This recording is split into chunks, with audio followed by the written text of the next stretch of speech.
Hi, we're here at Austin City Hall, and I'm here with members of the Austin Taxi Cab community. Please introduce yourself, gentlemen. My name is Dave Passmore, and I'm the current president of the Taxi Drivers Association in Austin. My name is Joseph Beers. I drive Austin Cab 12. My name is Joseph Biley. I'm a board member of the Taxi Drivers Association of Austin. And my name's Dave Kelly. I'm chairman of the Political Action Committee of the Taxi Drivers Association of Austin. Thanks for being here with me today, gentlemen. Yes, sir. So just to begin, Mr. Passmore, could you please just fill the listeners and viewers in on what's going on right now in the Austin taxi cab scene with the permits and the conditions the drivers are working in currently? Okay, we're here at City Hall today to ask City Council not to grant the franchises these 30 extra permits that they're planning on putting out in the streets. Today is the day of the final vote, and we're here today to ask Council, please do not put these 30 cabs on the street. You already have put out 45 cabs on the street on July 1st. You have also instructed the Austin Transportation Department to do an impact study on what those 45 cabs that came out on July 1st is actually doing on the streets right now.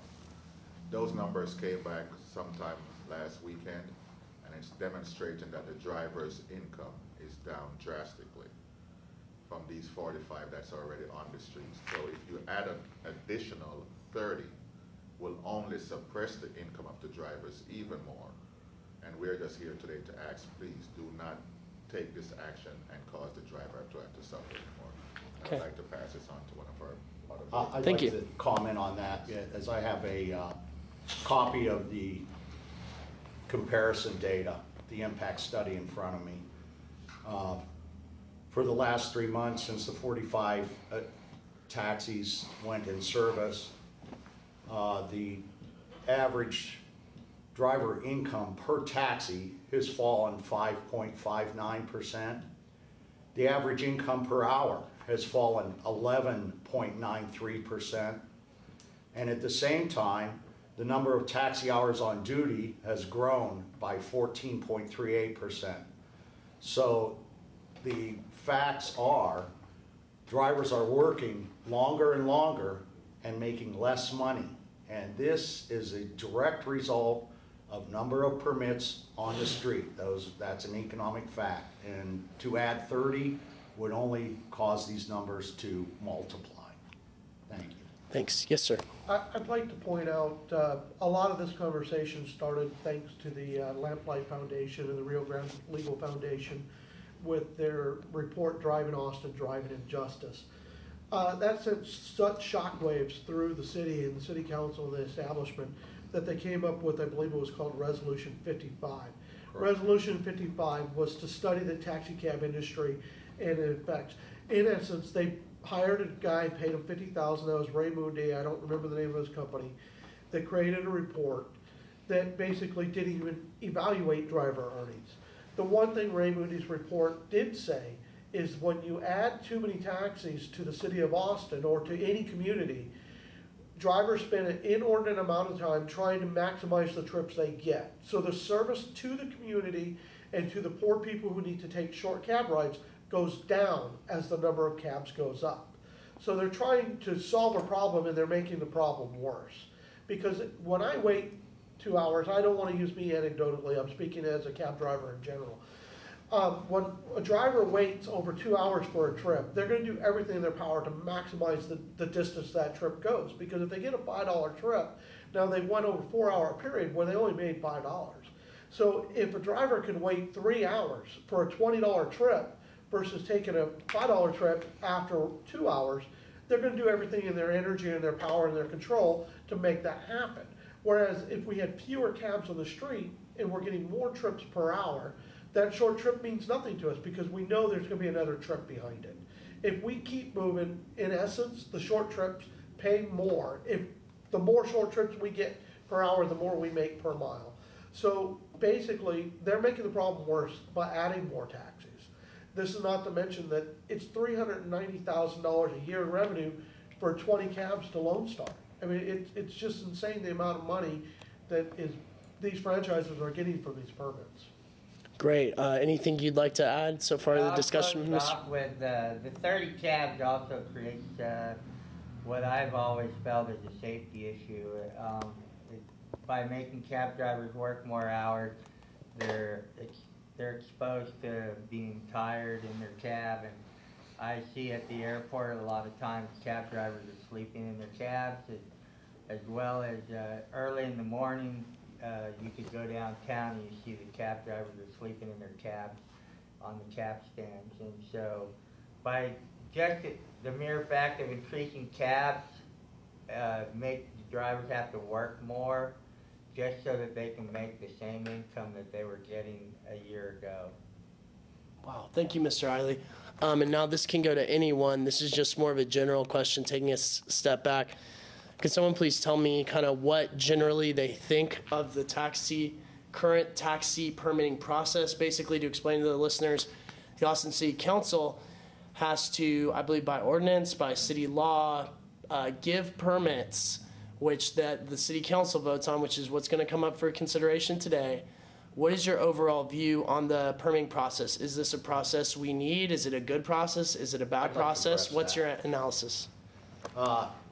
The current formula system, although we believe at least partially flawed, but at least there is a formula in place that the city should follow as far as number of taxis, and it's based on growth in the city. It's based on population growth and growth in number of trips from the airport in taxis. So as demand grows, the taxis needed, are added to the fleet. This issue today, the 30 cab permit, 30 extra permits, is in addition to what the formula already says. The formula, we already have the formula plus an extra 51 cabs above that. If we add these 30 today, that's another 30 cabs. So there's no demand out there for these cabs. It's simply being done as a shift in income. Driver income is shifted into paying for these permits, which that money goes to the franchises. And not to stick too much on this topic, but you talked about the demand. Why not let free market demand or not have a permitting system? Let the companies decide how many cabs they put on the road. Okay, go ahead, Joe. Well, the problem with letting the free market decide is the city sets our rates.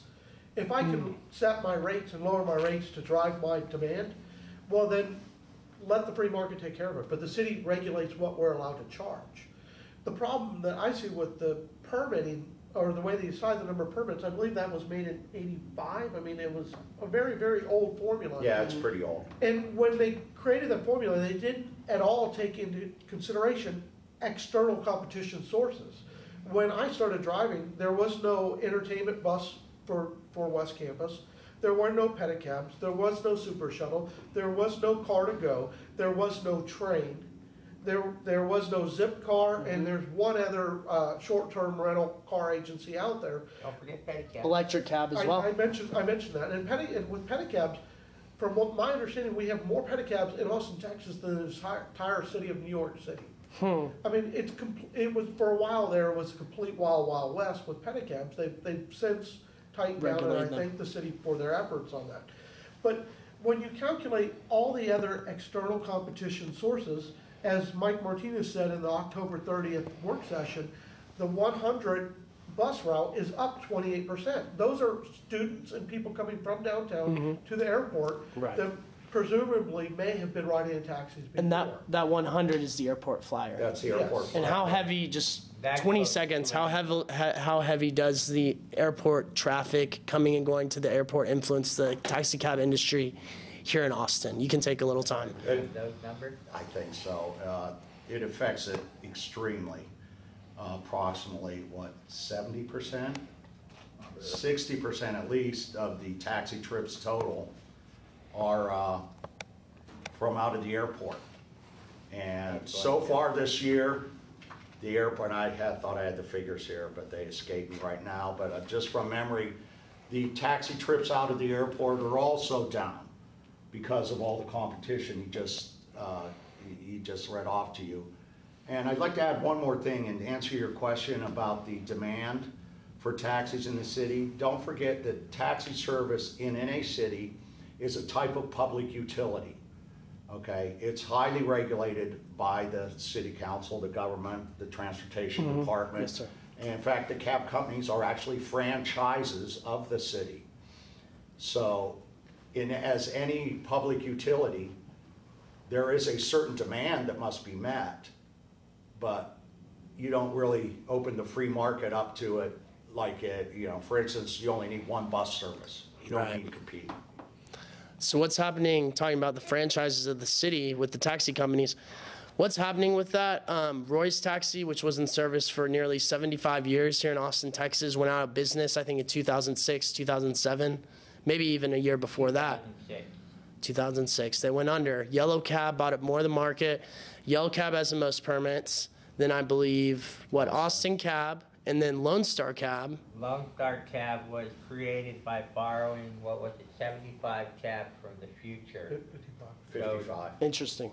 No, it was 75. They gave some to Austin Cab as well. We got 1 minute left in this segment, so someone tell me what's going on with the taxi companies. Are drivers being treated fairly? What can we expect for the future? It's a cartel system, and we have to pay the cab companies whether or not the cab companies provide the service we're paying for. And we have no choice of which company we work for, so we're a captive customer. It's an unfortunate situation that needs to be addressed. Great. We got a little less than a minute, and then we'll try to do another quick segment because this is really great information. Anything else anybody would like to add at this point? Anyone? Dave, close it up. I've had enough microphones in my throat for the day. I hear you. You just gave a great speech, by the way, to the city council. Go ahead, Joseph, Go ahead, Joe. or whoever. I guess for a closing statement, I think that the city needs to be a little bit more concerned about making certain that cab drivers are able to make an honest living in a reasonable amount of time each day, rather than going out and slaving themselves to death just so that they can bring